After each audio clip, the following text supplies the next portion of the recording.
Anyway, the main event of the evening was a confrontation because all night long they had been milking. Tama Tonga is sucking up in the back to Solo, and he's giving him the Ula Fala, the red lay. And Solo is saying, hey, if Roman Reigns wants this back, then he's going to have to come and take it from me, and he's going to have to acknowledge me, and everybody's going to acknowledge me. All night long in various little clips, and then finally, Solo and Tama, where was Tonga Loa? Have they just now? He went to the wrong building. He went to the wrong building. He got lost. But Solo and Tama Tonga go to the ring, and he tells Orlando to acknowledge him, and of course they boo, and now they're chanting OTC, I guess original tribal chief, right? That's easier to pick out than, what was it, MFT? That didn't take off at all, did it? 2 weeks they gave up on that. Because then people said, well, clearly he's saying my favorite Tongan or whatever it was, but he said my MFT. Then it's my. So no. And then it's my, unless you came from Me Lai. And then they're still fighting over a lay. My lay.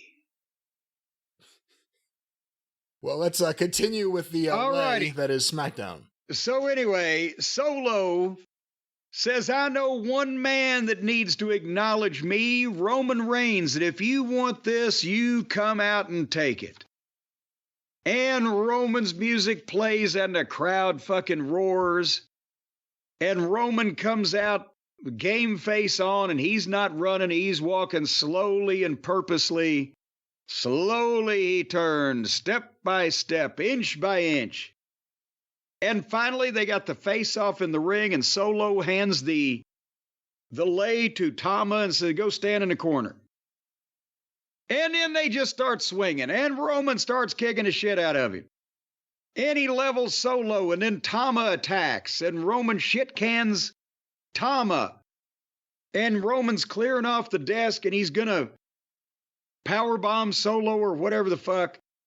And Solo gets on Roman, but Roman ducks the spike and does the Superman punch and hits the big spear. And then he sees the lay, and he picks it up. And the crowd's going crazy. And he puts it on, and the place goes batshit. The next time the AEW World title changes hands and the new champion puts the belt on, see if it gets this big a pop.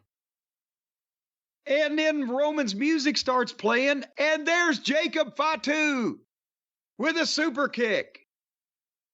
And now, Brian, as I've mentioned before, I'm merely a small-town bird lawyer with only a passing knowledge of the human anatomy and medical fucking procedure.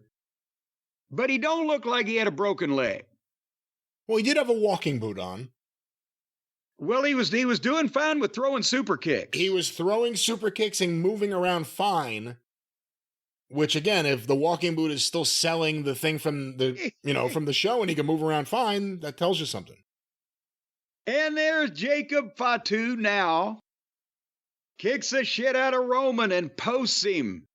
And gives him the running ass to the face. And Roman sells incredibly with the facial expressions where he looks out of it and he knows how to put shit over.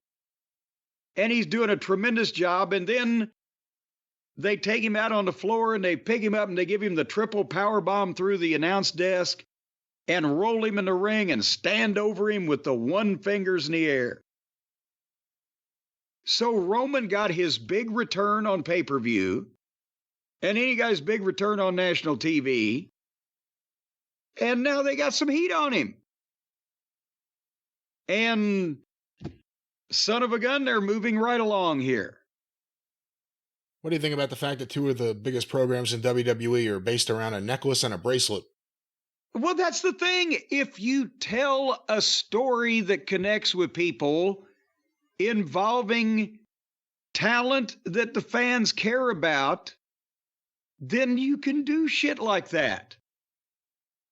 And I mean, think of how many stupid things in the past has the babyface been attached to that the heel destroyed.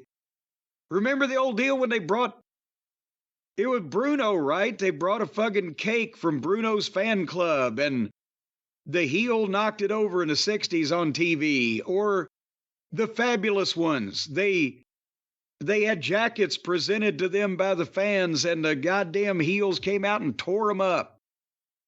Or what? It's every place in wrestling. If something means something to the babyface, then the heel needs to steal it or fuck it up. It doesn't matter what it is, as long as you can convince people that it's important to the guy that lost it, right? Right. Well, there you go. Well, there you go, SmackDown, and the bloodline continues. The last 10 minutes was wonderful. When do you get Heyman back involved? Boy, they don't even need him right now. That's the great part about. I mean, I'm not trying to slough Paul off. I'm saying that's the great thing is that they don't even need him now. They can save it for whenever they want when they do. Yeah. Heyman brings back Brock. There you go. Yeah, that's still there. And, I think Heyman being with Brock will help get Brock back into the thing without as much of a problem if he was by himself, considering everything that happened with Pissgate and everything. Yes. I thought it was Piss Flap. There was a big flap over it. I don't know why. I don't know why. But that was SmackDown, and this is your show.